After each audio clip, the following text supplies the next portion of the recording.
Good evening. My name is Kevin McKinney. I'm a family nurse practitioner student at Maryville University. I'm here with Michelle and Janet, relatives of Florence Nightingale. Um, we first of all would like to Hi thank you guys there. for being with us today. Glad to be here, Kevin. Thanks for having us. Absolutely. I guess we'll get right down to it. Michelle, we'll start with you. Uh, Given the family status and the background of you folks and your aunt, what do you think basically inspired her to become a nurse and to begin with? Oh, Florence. Mrs. My great aunt, Miss Florence Nightingale. She was inspired to become a nurse at the great age of 16. Um, she unfortunately was not supported too much by her family. You know, back in the day, that era was made for the women to just become married and have a good family, raise a family, and just settle in the home. However, she really felt like it was her calling from God to become a nurse. And another thing that got her at that time in that era is the nurses were actually only those that were poor and elderly. They're also known to be drunk half the time and unempathetic and carrying just a lot of swearing language. So it's nothing what it is today. But she wanted to go in with more of an empathetic role and help those that are sick and help transform nursing to what it is today. Yeah, we're certainly thankful that she did. Um, what do you think you would say that Florence experienced that encouraged her to push for the medical reform after the Korean War? I know that was kind of a messy conflict. What do you think made her push for medical reform back in Britain? Oh, well, you know, and the Crimean War was in 1854, and she was actually asked by a really good friend of hers to go to Turkey and help in bring the female nurses into the hospital setting and try to take care of the soldiers more because they were just having tons of soldiers die in the hospitals there.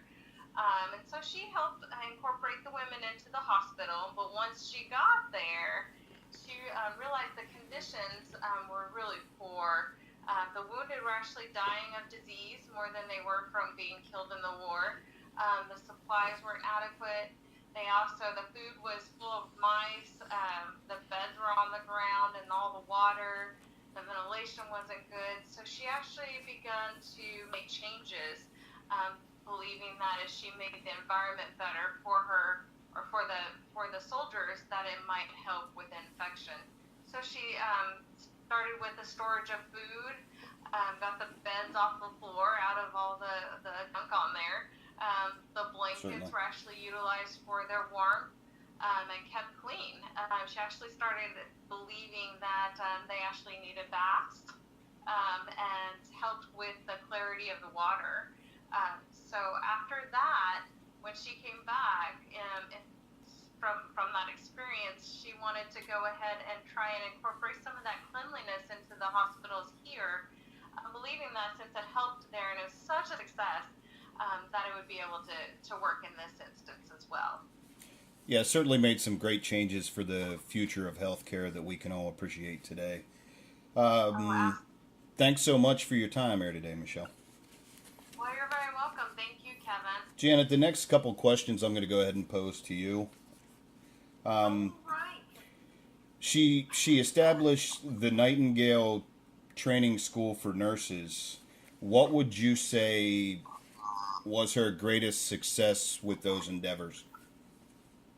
Well, I remember as a young girl talking with Aunt Florence, and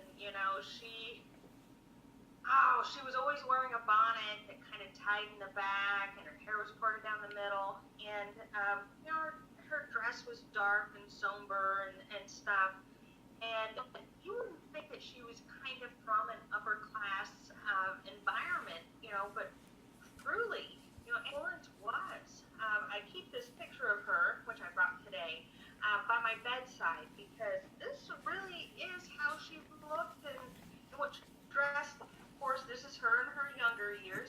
how people remember her. Of course, I got to talk to her and speak to her when she was quite elderly.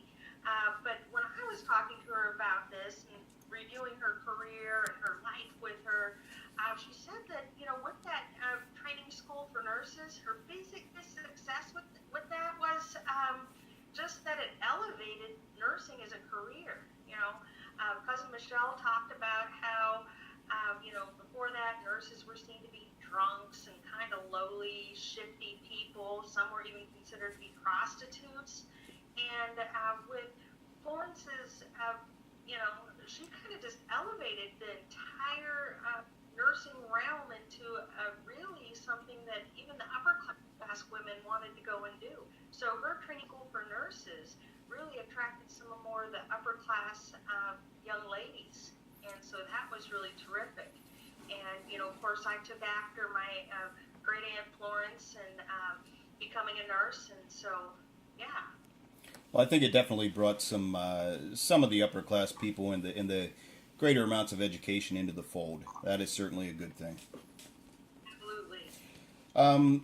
Additionally, I think it's well documented that she had Crimean fever and became, of course, homebound due to that. Could have certainly been limiting for her. What would you say helped her to be able to overcome this obstacle and, write all the text that she did? Well, and I think that she was really a letter writer. She wrote hundreds and hundreds of letters, and I think that really provided some comfort and purpose for her. She was such a vital woman, and even though her body wasn't what it once was, her mind was still intact. And so through her correspondence and consultation with other professionals, she did write textbooks on how to run hospitals. She consulted with, Army hospitals in the Civil War, the U.S. Civil War, on how to keep soldiers from dying. So I think her sense of purpose really is what kept her well. And of course, she lived really into old age. She was in her 90s when she passed away, and really was a vital lady. I got a lot of good memories of Great Aunt Florence from when I was a small child, and she was such a vibrant woman, very opinionated and purposeful, but a vibrant woman. Yeah, it certainly has impacted healthcare in the United States as well. Now, one more question I have. I'm going to pose this to either one of you. Can take this. When did she actually start working in the field of nursing? Well, go ahead, Janet. Go ahead. I was going to say that she really had an interest from a young age.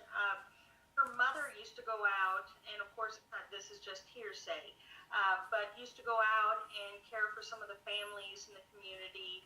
And Florence, I understand, always thought that her mother should have done more. Though I do believe she entered nursing about age 16. Wasn't that right? That's correct.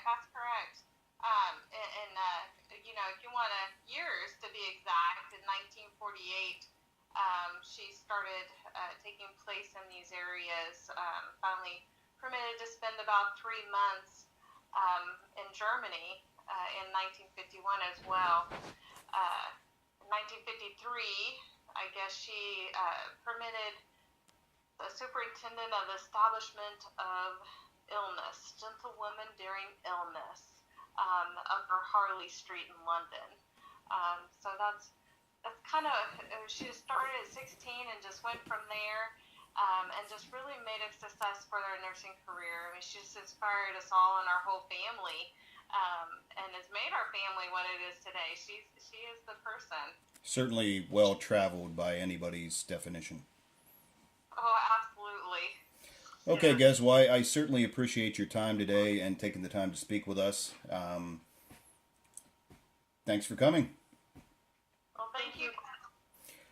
Okay, guys. My name's Kevin McKinney. Again, I'm here with Michelle and Janet, descendants of Florence Nightingale, and we thank them for their time. And everybody have a good day.